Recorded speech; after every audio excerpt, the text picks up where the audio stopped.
नमस्कार, knocking-news.com में आपका स्वागत है। मैं हूं गिरजेश वशिष्ठ। सबसे बड़ा सवाल है, उपराष्ट्रपति जगदीप धनखड़ ने अचानक इस्तीफा क्यों दिया? क्या वजह है कि जगदीप धनखड़ को अपना पद छोड़ना पड़ा? जो वजह हमारे सामने आ रही हैं, जो बातें हो रही हैं, उनमें सबसे बड़ी बात तो ये है कि भाई जो खुद ही कह रहा है कि भाई मेरा तो तबीयत खराब थी, मैं बीमार था, इसलिए मैं अब ये काम नहीं कर सकता, मुझसे नहीं होगा। ठीक है साहब, लेकिन क्या बीमारी का हाल ये था? इसको लेके कई बातें हैं, लेकिन सबसे अहम बात यह है कि वो मार्च में एम्स में भर्ती हुए थे। डॉक्टरों ने उनको कहा था कि स्टंट लगाना पड़ेगा। खा पी के कोलेस्ट्रॉल जमा किया हुआ है, स्टंट लगाया गया। स्टंट लगाने के बाद वो फिट हो गए थे और उसके बाद बहुत सारी गतिविधियों में वो हिस्सा लेते रहे और लगातार सक्रिय रहे। तो अभी कोई भी इस तरह की अर्जेंट सिचुएशन नहीं थी, ऐसी स्थिति नहीं थी। उस वक्त आराम की सलाह दी गई थी, वो आराम भी कर लिया उन्होंने, जिसके कारण कोई अलग तरह की ऐसी स्थिति हो कि वो सक्रिय ना रह पाए। तो ज़्यादातर लोगों को ये बात पच नहीं रही है कि मैंने आज काफ़ी लंबे समय बाद सूत्रों से बात करके, उस तरह से पार्टी के लोगों से बात करके खबर निकालने की कोशिश की, तो खुद अंदर के लोगों को ये बात हजम हो नहीं रही है। और एक चीज़ और पता लग रही है, वो चीज़ जो है वो ये बताती है कि धनखड़ का जाना करीब करीब तय था। और आज जो हुआ सदन में, उसके बाद ये पक्का हो गया कि उनका जाना धनखड़ की मर्जी से नहीं था। ये काम जो है वो पार्टी ने किया है। अब पार्टी ने किया है, ये कैसे लगता है? इसके पीछे कुछ चीज़ें साफ दिखाई दे रही हैं। जैसे कि आज एक मीटिंग थी, एक होती है ना बिजनेस एडवाइजरी कमेटी। जब आप हाउस में क्या होगा क्या नहीं होगा, तो उसके लिए एक बैठक होती है जिसमें सत्ता पक्ष के लोग, विपक्ष के लोग, सब लोग बैठते हैं। खुद सभापति उसको चेयर करते हैं और उसमें ये तय होता है कि भाई आगे हम जब सदन चलेगा तो इस तरह से चलेगा। एक पूरी रूपरेखा मोटी मोटी तैयार हो जाती है। उससे ये रहता है कि वो काम सुचारू रूप से चल जाए।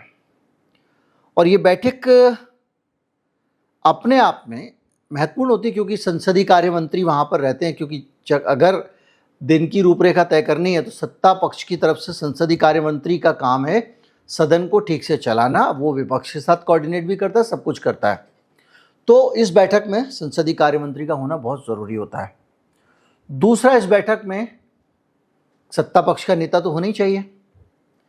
आज कमाल हुआ कि ये जो बैठक हुई है, इसमें धनखड़ ने बैठक बुलाई, विपक्ष पहुंच गया, लेकिन सत्ता पक्ष ने धनखड़ की बैठक का बहिष्कार किया। धनखड़ कोई आदमी नहीं है, देश के उपराष्ट्रपति हैं और राज्यसभा के सभापति हैं।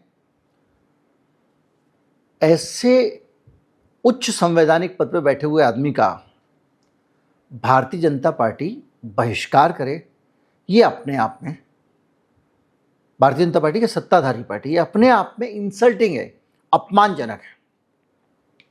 तो एक ये घटनाक्रम अजीब सा हुआ। अब इसको आप कह सकते हो या तो इनको पहले से पता था कि वहाँ पे बिजनेस एडवाइजरी कमेटी में कुछ होना नहीं, कि धनखड़ साहब तो जा ही रहे तो क्या जाना। लेकिन बिजनेस एडवाइजरी कमेटी में भाई चलेगा तो सदन सभी का, आप ही का चलेगा ना। तो ये एक चीज़ है। दूसरा ये है कि धनखड़ का जो आज पूरा रवैया था उसमें, वो तकलीफ देने वाला था भारतीय जनता पार्टी को। क्योंकि जो विपक्ष के नेता हैं राज्यसभा में, मल्लिकार्जुन खड़गे जो कांग्रेस प्रेसिडेंट हैं, उनको पूरा टाइम दिया बोलने के लिए, पूरा भाषण दिया। ये वो धनखड़ हैं जो विपक्ष से, सत्ता पक्ष से ज़्यादा खुद टोकी करते रहे। मुझे वो कन्वर्सेशन याद है जिसमें वो कहते हैं कि आप जो खड़गे साहब जब कुछ बोलते हैं और कुछ अखबारों को मेंशन करते हैं, देखो अखबार में छपा, तो बोले नहीं, अखबार को प्रमाण नहीं माना जाएगा और इसको वेरीफाई करेंगे बाद में, जो आपने कहा है तभी इसको कार्रवाई में लेंगे। अब भाई अखबार में कुछ छपाया, अगर उसको भी प्रमाण नहीं मानोगे तो किस चीज़ को प्रमाण मानोगे। लेकिन वो इस तरह की टोका टोकी करते रहते थे। वो वहाँ पर एकदम साफ साफ अंपायर की तरह नहीं होते थे, वो सत्ता पक्ष की तरफ से करते थे। आमतौर पे होता तो यही है कि वो बैठे रहते हैं, जो वहाँ पे सभापति है, स्पीकर, उनका रवैया वही होता है, लेकिन इनका खुला हुआ होता था। तो ये जो चीज़ थी एक तो, और इसी के कारण जो है वो धनखड़ के खिलाफ विपक्ष को अविश्वास प्रस्ताव लाना पड़ा था दिसंबर में, याद कीजिए। तो वो जो सिचुएशन थी जब अविश्वास प्रस्ताव इनके खिलाफ लाया गया, तो वो सिचुएशन मोदी सरकार के लिए ज़्यादा खतरनाक थी ना। अगर धनखड़ मान लीजिए हट जाते तो बीजेपी की कितनी किरकिरी होती, आरएसएस की कितनी किरकिरी होती। एक तो धनखड़ के उस वजह से कुछ नंबर कम हो गए थे बीजेपी में। मोदी जी को महामानव जो कुछ उन्होंने कहा वो सब पता है। आरएसएस को भी के बारे में भी वो बहुत सारे अच्छे अच्छे बयान दे चुके हैं। उनका अपना बयानों का सिलसिला बहुत ज़बरदस्त है, और इससे ये लगता है कि वो कहीं ना कहीं वो एक अनकंफर्टेबल सिचुएशन बीजेपी के लिए पैदा कर रहे थे। उपराष्ट्रपति आमतौर पे मौन रहते हैं, जैसे राष्ट्रपति रहती हैं, बहुत ज़रूरी होने पे कहीं जाते हैं, और सदन की बैठक को भी चेयर करने के लिए अक्सर वो नहीं आते हैं। जो उपसभापति होते हैं, जैसे हरिवंश जी हैं, वो ही हाउस कंडक्ट करते रहते हैं। पहले भी ये होता था, वेंकैया नायडू के टाइम पे भी आपने देखा होगा, बहुत वेंकैया नायडू खुद नहीं आते थे, लेकिन ये जो है वहाँ पे भी जाते थे और बाकायदा एक पार्टी की तरह खेलते थे। तो आखिर में जनता तो जनता है ना, एक मैसेज तो जाता है। वो कितना बड़ा भाजपाई भी हो, वो भी समझता तो है ना कि ये आदमी निष्पक्ष नहीं है। ये हुआ। इसके अलावा वो कुछ ना कुछ ऐसा करते रहते हैं जो हलचल मचाए रखता है। और इस बीच में आज बहिष्कार तो हुआ ही, एक बेइज्जती और हुई, बल्कि दो हुई। धनखड़ चेयर पे बैठे हुए हैं और वो लोगों को रोक के कुछ कहना चाह रहे हैं। खड़गे की आज वैसे काफ़ी तारीफ की उन्होंने, आखिरी दिन था अब उनका, तो वो उनको कुछ कहना चाह रहे हैं। और जेपी नड्डा जो सदन के नेता हैं, वो उनके अंदर इतनी गरिमा नहीं है कि भाई अगर सभापति कुछ कह रहा है तो उस वक्त चुप रहो। वो बोले जा रहे हैं और बोले जा रहे हैं, और थोड़ी देर बाद उन्होंने एक और बयान दिया जो और भी बुरा था। उस बयान में उन्होंने कहा कि जो मैं कह रहा हूं वो जाएगा कार्यवाही में, जो आप कह रहे हो कार्यवाही में नहीं जाएगा, इसलिए आपके बोलने का कोई फायदा नहीं है। ये अपने आप में वहां बैठे हुए हैं, एक आदमी जो पीठासीन बैठा हुआ है वो तय करेगा ना क्या कार्यवाही में जाएगा क्या नहीं जाएगा। और ये लगातार तो ये भी एक अपने आप में डेरोगेटरी समझा गया, अपमानजनक समझा गया। तो ये बहुत सारी चीज़ें ऐसी मानी जा रही हैं जो एक ही दिन में हुई, जिसने आज का दिन चुनने के लिए उनको मजबूर कर दिया। अब आप कहेंगे हो सकता है वो घर से तय करके आए, घर से तय करके अगर आए होते तो वो इस सदन के शुरू होने से पहले ही छोड़ देते। भाई पहले दिन की कार्यवाही को क्यों संचालित करना, क्यों जाना, अब छोड़ना है तो पहले से तय है। लेकिन आज के दिन आना और आने के बाद भारतीय जनता पार्टी का ये रवैया, ये बहुत सारी चीज़ें दर्शाता है। अब जो सूचनाएं मुझे इधर उधर से छन छन के मिल रही हैं सूत्रों के मुताबिक, उनमें एक चीज़ ये है कि आज जो कुछ हुआ कई लेवल पे, उससे थोड़ा धनखड़ को धक्का लगा है। इतने अपमान के बाद भी अगर जाट नौकरी ना छोड़े तो उसको खाट समझा जाता है, ऐसी एक कहावत है। तो उनको ये धक्का लगा और उन्होंने मोदी जी से इस मामले को लेकर बात करने की कोशिश की, बात नहीं हो पाई उनकी। और ये अपने आप में बुरा लगने वाली बात है कि पार्टी प्रेसिडेंट बदतमीजी कर रहा है, बदतमीजी ही है एक तरह से, और प्राइम मिनिस्टर सुन नहीं रहा है। तो इसके बाद धनखड़ के पास रहने के लिए कुछ बचता नहीं है। अच्छा, पार्टी धनखड़ को लेकर परेशान पहले से थी। क्यों थी? क्योंकि धनखड़ एक उपराष्ट्रपति की तरह शांति से बैठते नहीं थे। वो कुछ ना कुछ कंट्रोवर्सी खड़ी करते रहते थे और सरकार को एक अजब सा काम दे देते थे, क्योंकि जब वो कुछ कह देंगे तो बहस होगी, तो सब काम छोड़ के भारतीय जनता पार्टी उनको डिफेंड करेगी, या ये सब चलता रहता था। याद कीजिए 14 जुलाई को उन्होंने कहा कि लोकतंत्र केवल बहुमत से नहीं चलता, संतुलन होना चाहिए, मिलजुल के रहना चाहिए, वगैरह वगैरह तमाम सारी बात उन्होंने कही। दरअसल दिक्कत यह है कि मोदी जी अपने तरीके से काम करते हैं और वो चाहते हैं कि जो वो कर रहे हैं उसमें बीच बीच में कोई आदमी किसी बयान ना दे। अब ये बयान दे देते हैं तो पूरी भारतीय जनता पार्टी का फिर एक काम हो जाता है कि भाई इनको डिफेंड करो, इनको बनाओ, इनको बचाओ, क्योंकि इनकी किरकिरी मतलब पार्टी की किरकिरी। अब आपको संवैधानिक पद पे बिठा दिया, अब हम ममता बनर्जी को परेशान कर रहे थे बंगाल में, वहाँ से उठा के मोदी जी लाए कि यार थोड़ा सा यहाँ बिठा दो इनको, उपराष्ट्रपति बना के शांति से रहेंगे। लेकिन कभी कोई इतना उपराष्ट्रपति इतना वोकल रहा ही नहीं। वेंकैया नायडू भी थे, दूसरे भी थे। एक पद की गरिमा होती है, नपातोला बोलना, काम भर का बोलना, और कम से कम राजनीतिक बयान नहीं देना, क्योंकि अब आप राजनीतिक पद पे नहीं हो।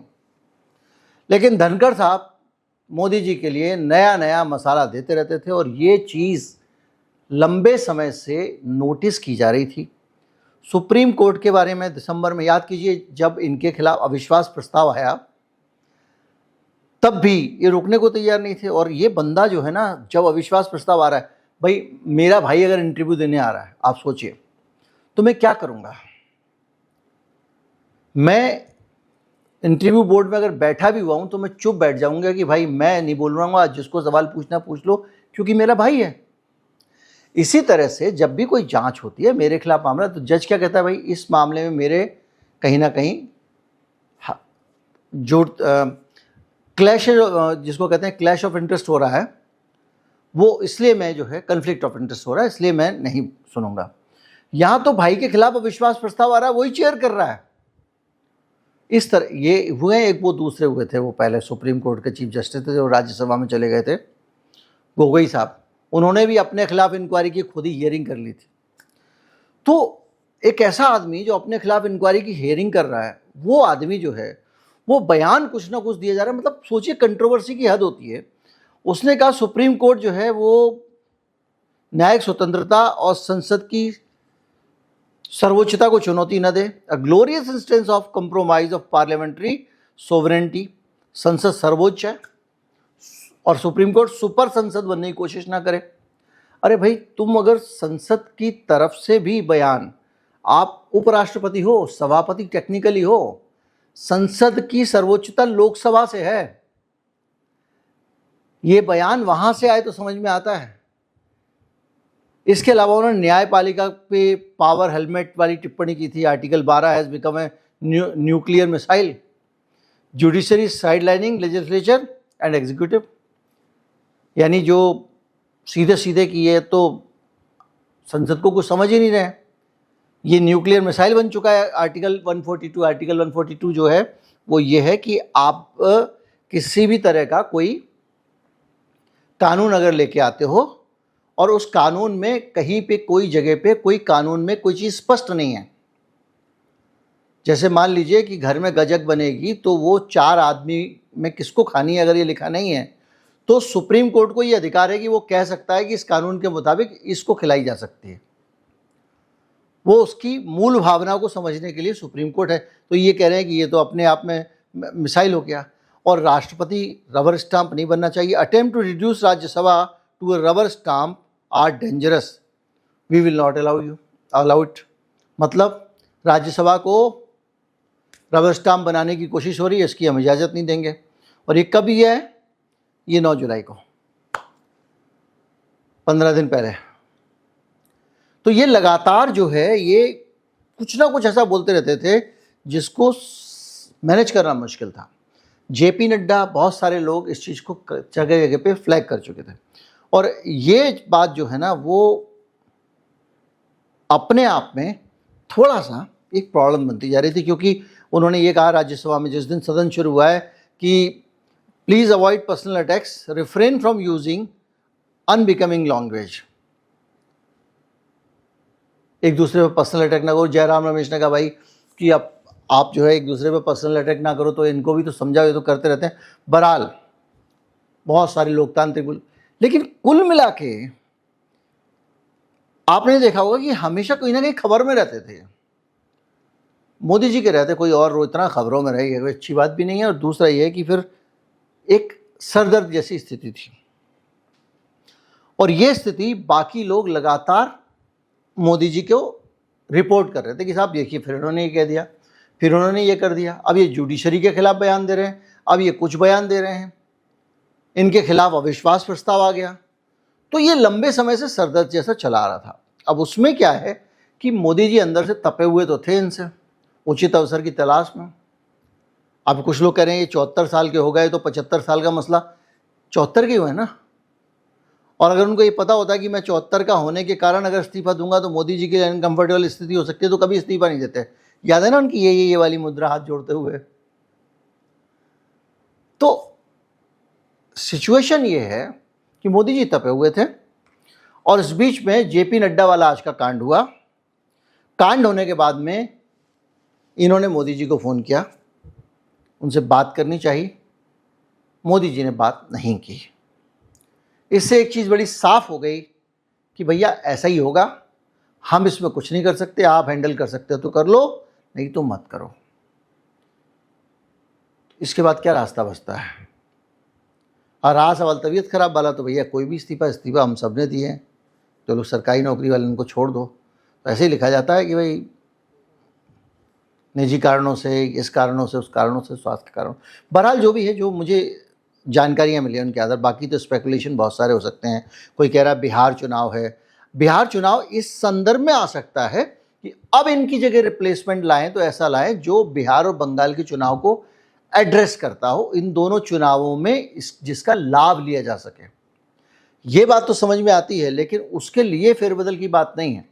कुछ लोग ये कह रहे हैं कि भाई इनको हटा के किसी और को उपराष्ट्रपति बनाने के लिए इनको हटाया गया है। नहीं, हटे ये इसी वजह से हैं कि इनकी सिचुएशन जो है वो अब थोड़ी सी नाजुक हो गई थी और सेहत एक बहाना लगता है, जो मेरे पास जानकारियाँ गलत हो सकती हैं, और इनको बनाया जाएगा और इनको अब कोई काम वाम नहीं मिलेगा, आराम करेंगे ये।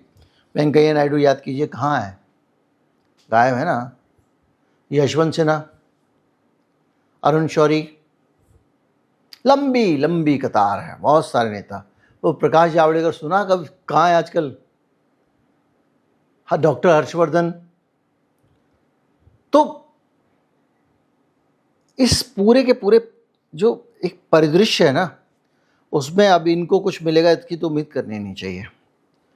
अब वाइस प्रेसिडेंट कौन बनेगा? जेपी नड्डा राज्यसभा में पहले ही सदन के नेता हैं, उनसे वो पद तो छीना नहीं जाएगा। उनसे जो पद लिया जाना है पार्टी प्रेसिडेंट वाला, वो तो ले नहीं पा रहे हैं। इतना ज़्यादा तनातनी चल रही है आरएसएस और इनके बीच में, फैसला ही नहीं हो पा रहा है। तो इसलिए कोई और कारण मुझे उतना स्ट्रॉन्ग लगता नहीं। उम्मीद करता हूँ कि आप इसको समझ गए होंगे। जितनी जानकारी हमको मिली वो ये है, और इससे अलावा जो भी नई जानकारी आएगी आपको बताएंगे। उल्टी होगी तो भी बताएंगे, सीधी होगी तो भी आपको बताएंगे। नमस्कार, जय हिंद।